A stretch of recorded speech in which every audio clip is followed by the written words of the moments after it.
Loot is such a big talking point right now, for obvious reasons, right? Today I'm not going to talk about how increasing the loot drop rate will suddenly fix and save the game, because it won't.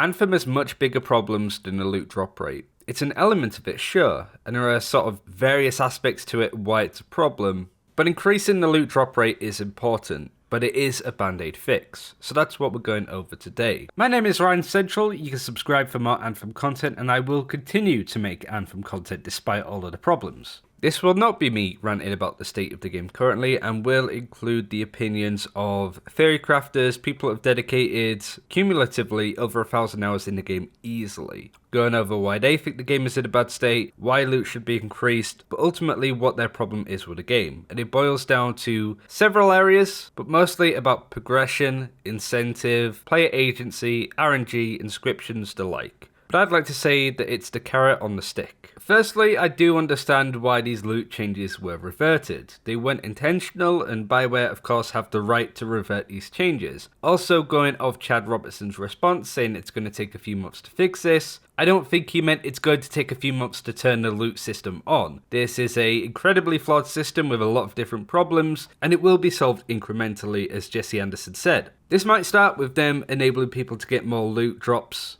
maybe sometime even this week. And this isn't me bitching and complaining, this is me calling it as it is. And I have the good opinions of people behind me to support what I'm saying. This isn't me bitching and whining because I don't like the game. This is my feedback to the problems that Anthem has. And this video no doubt will be sent to the developers so they understand that. This came from a Reddit thread written by BearLover23, and I think it sums up Anthem's problem pretty well. When you're gearing up, when you first hit level 30, you are at a gear score of 330 before these scaling changes came in, and then you worked up to around a power score of 50. You scale up as you're doing the main story missions, as is highlighted, and then you go through this curve of changing your epic abilities and weapons and components to masterwork ones. And whilst you're doing that, you are transitioning from a hard difficulty to GM1 on average. And there are many reasons why to do that. There's more of a chance for loot to drop, but also there are masterworks that are content gated behind GM1 that you cannot get in a hard difficulty, which I think is a really good idea for future stuff, but I guess we'll talk about that a little bit more at some other point. The problem is that you hit a hard cap of around power level 500, and then the incremental changes are the ones that matter. At this point, you can pretty much do GM content fairly comfortably, but up until now doing GM2 content was impossible, and that's also another issue that I do want to highlight as we go on into the video. As this sort of highlights it, the actual build progression that you make hits a cap and it doesn't increase over time. This is where a really integral and important problem that the game has comes into full effect. I asked 5 members of the Algorithmic Freelancers Discord, which you can check in the description below, full of theory crafters, developers, and people that want to really work out the nitty-gritty of the game, including damage formulas and that like, and the best builds to run GM2, GM3 content. Between these guys, they easily have over 1,000 hours in the game. But when asked about the biggest problem that Anthem currently has, it isn't that the loot drop is incredibly low, but each of them basically have the same answer. Blue says the biggest problem is that the game isn't rewarding for you for time invested into the game and therefore hurting progression post-story. If you're getting a legendary or masterwork drop every other day, you're going to burn out really quickly, and that is why the players are dropping the game at the moment. And we're seeing this all over the subreddit as well. I mean, it's a mess over there, but you get the point. It's the same problem that the Division faced around patch 1.1 and 1.2. I've also seen people mention this for Forsaken with Destiny. It seems to happen all of the time. Seberic says that the sheer RNG wall when you hit the max level is the problem. Sure, getting a masterwork in every slot is good, but there's a difference between having an item and having a good item. We will come on to that point after I've mentioned the rest of these. Intoxicus. The odds are too low and unrewarding. You simply do not feel like you're making any progress too quickly, and the power creep wall comes too soon. Much like we were referring to the graph before, that wall where we stagnate and plateau comes in a bit too quickly. Ifly says the stagnation at a certain power level, it doesn't feel satisfied to play past a certain point. Adara says rewards versus difficulty. GM1 freeplay is considered the best source of gear at endgame, with high difficulties only being pushed once GM1 becomes extremely trivial. Strongholds barely being touched once you get all of your masterwork abilities. The hardest content needs to be the most rewarding. That could be repeated everywhere, and I think this is the big problem. To sort of go for my own opinion here, I really dislike the fact that the game rewards you with possibly the best gear in the game from, as Dara said, doing GM1 freeplay. There is no confirmation that playing GM2 or GM3 will get you better gear, because at the moment, that's just not possible. GM2 or GM3 doesn't guarantee you better gear, it guarantees you a better chance of gear dropping in the first place, which I think is the fundamental flaw here. That's not me saying that each of the difficulty levels needs to increase in power level or anything like that, or to hide certain masterwork items behind GM2 or GM3, because that also has its own problems. But let's look at it like cataclysms. These are going to be the aspirational content added into the game into the future. It's going to be difficult to do them, it's going to be challenging, it's going to require you and your friends to play together in order to do it. Let's say Emperor Zerg is the end boss of the first cataclysm. Once you kill him and you open that chest and it rewards you the same gear that you have been collecting in free play GM1, that is the final nail in the coffin, I'm 100% sure. But the key words mentioned from all of this is progress, unrewarding, and stagnation. So why will increasing the loot drop rate at least help temporarily? Well, it goes on to this very complex diagram drawn from the post that we mentioned earlier from Bear Lover, showing the exact parameters that are required to go through in order to get an upgrade. The initial drop, is it a masterwork or a legendary once you're max level? Yes. Next up, is it the Masterwork or Legendary that they want? Yes. Do they already have a copy of it? Most likely at this point you will, so the answer would be yes. Then it goes into comparing all of the inscriptions one by one, seeing if they're better than the current or worse. Going through the levels of it's a Masterwork or Legendary, it's a gear piece that they want, they do have a copy, but the first 3 inscriptions are better than the current one, but the final one is worse, therefore it goes to no progress made, and the player feels bad. It requires so many steps in order to make progress, which is the problem. When you're going through this purple curve section, which I'm highlighting on screen, it feels really good, but once you hit that max level, stagnation comes in, it's unrewarding, and most importantly, the player has not made any progress. But now we go into the main point of, it's a loot shooter, shouldn't it be hard to get this loot in the first place? And again, I asked the guys from the Algorithmic Freelancers Discord in order to why this isn't really a problem.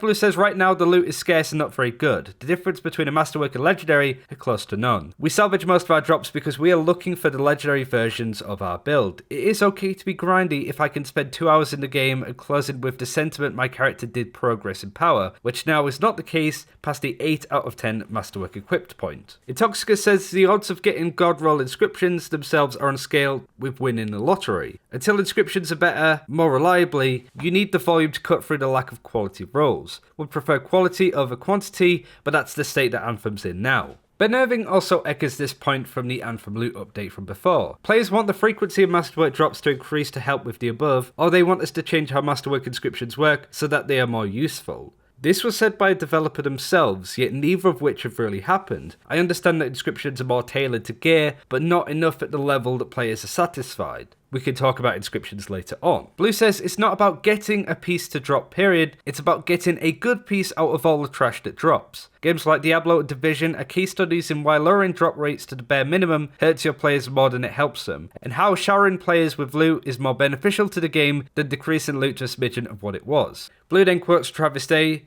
We stopped getting feedback about I can't find cool items, and the feedback instead just started becoming, yeah, I found that cool item, now I'm trying to get a better version of that cool item. And Sebrick uses a example on why the loot drop rate needs to be increased. I'm currently after a specific legendary piece of loot. There is literally no way to focus on them, given that if I do get a legendary, it's approximately a 1 in 40 chance of being what I want, and then an even lower chance of it being good. There's a difference between chasing loot and chasing rolls. Right now, I can't do either. This brings us on to a big discussion about player agency versus RNG. I will use this clip from Say No to Rage, who is a streamer, very discussion-based content creator. He was talking about Season of the Drifter in Destiny 2 and how it's impossible to specifically get a weapon, it's all RNG, you just need to do the stuff and hope that it drops. But he does touch on the difference between player agency and RNG, how it can work synonymously with each other, but also how games rely on too much of the different ones. Gambit Prime, if you want the new guns, there's literally you have zero freaking control over that. If you have too much player agency, it's just transactional. Do this, get this. Do this, get this. And it's too transactional. It's boring, right? If it's too much RNG, there's no player agency or control. You feel like I'm never going to get the gun that I wanted. Like, what's the odds of me getting the hand cannon with a good roll or the auto rifle with a good roll when I haven't even freaking seen one yet? If you don't mix player agency with RNG properly, people either feel like it's completely futile because RNG is too, like they can't get anything. They're like, what the frick, I'm never going to get the thing that I want. And if it's too high on agency, they're just like, this is boring. I'm punching a time card. Destiny itself has a good balance between player agency and RNG. Whilst you're doing your dailies and weeklies, there is a chance that RNG can be on your side and a random exotic will drop for you, which is pretty cool. There's no confirmation whether it's going to be one that you want or whether it's actually going to be any good, but there is a chance that no matter what you're doing, there's a drop. Then you have player agency, which is like the Fawn quest that's going to be out next week, Ace of Spades, those specific go do this, and then go do that, and then go do this, and then congratulations, you have 100% got this weapon. Games like World of Warcraft try and ride the line between these two things. For you to get your best in slot weapon, specific gear pieces, you need to go and do this raid. However, RNG is also involved. There is a chance that that gear may or may not drop. Not only that, that gear might also be Warforged, making it even better than it would have been otherwise. That's an example on how games can work RNG and player agency together. But for Anthem, there is a lot of RNG. There's RNG on top of RNG, but then there's very little player agency. There is some. You can do a stronghold for a 100% guaranteed drop of a masterwork ability.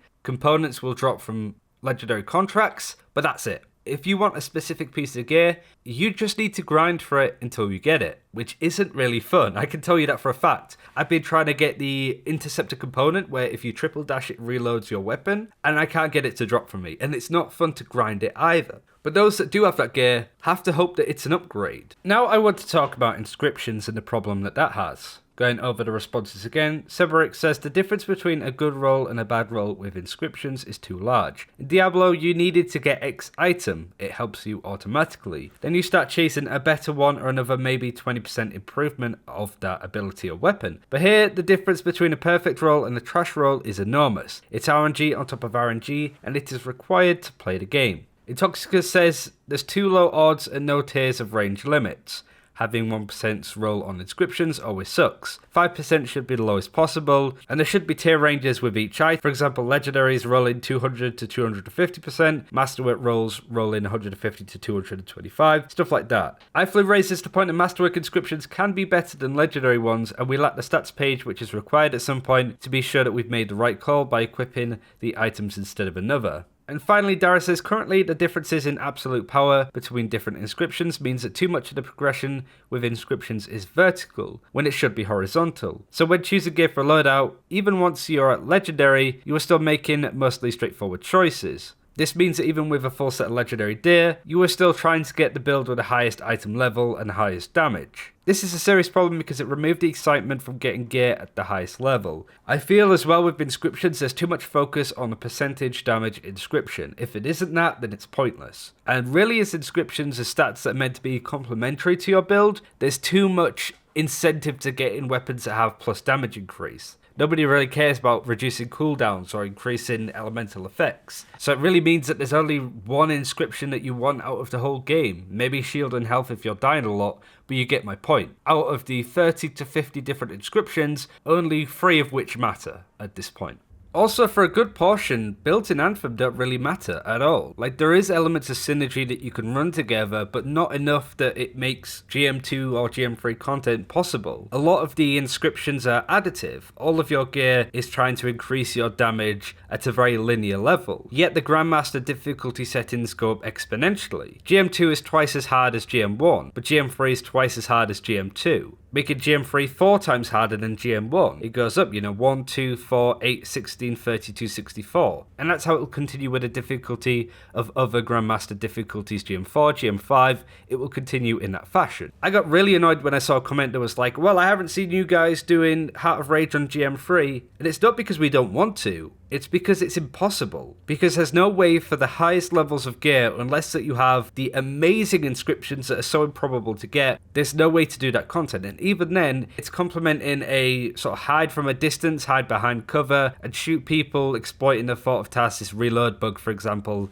And even then, there is 0 point to do GM2 and GM3 as we highlighted. There is no carrot on a stick. And I do want to sort of highlight in a video how we can fix that. I don't just want to be doom and gloom. There's plenty of ways that you can do that, having having cosmetics unlock at higher difficulties from doing a stronghold at GM3, weapons and abilities becoming stronger as you climb through the difficulties, or having tiered inscriptions so that the inscriptions are always going to be better on gear in GM2 and GM3, having it work like world tiers in Division 2, where you have to unlock certain parameters such as doing strongholds in order to unlock the next difficulty above that. But really there's no aspiration in Anthem. Builds are often gimmicky, not really powerful in themselves, and inscriptions don't complement a build, they are integral to it. And I can tell you that that wasn't present in Diablo. The weapons and the armor that you had mattered. The stats made it a choice of, oh, I got the same thing, but this version is better. There is just too much RNG in Anthem and not enough player agency. But if you'd want to hear more ideas on how to fix this, then we could do that some other time. I don't want this video to be too long. Thank you very much for watching. I hope you understand now the problem with the whole loot argument, how it's more of a Bandaid fix than anything else, but why even increasing the loot drop isn't going to ruin the idea of people thinking, oh hey, I've got everything that I want now, I'm going to stop playing. Because that will eventually happen anyway, and players are leaving right now. So I hope you enjoyed this video, thanks for watching, take care, and I'll see you next time.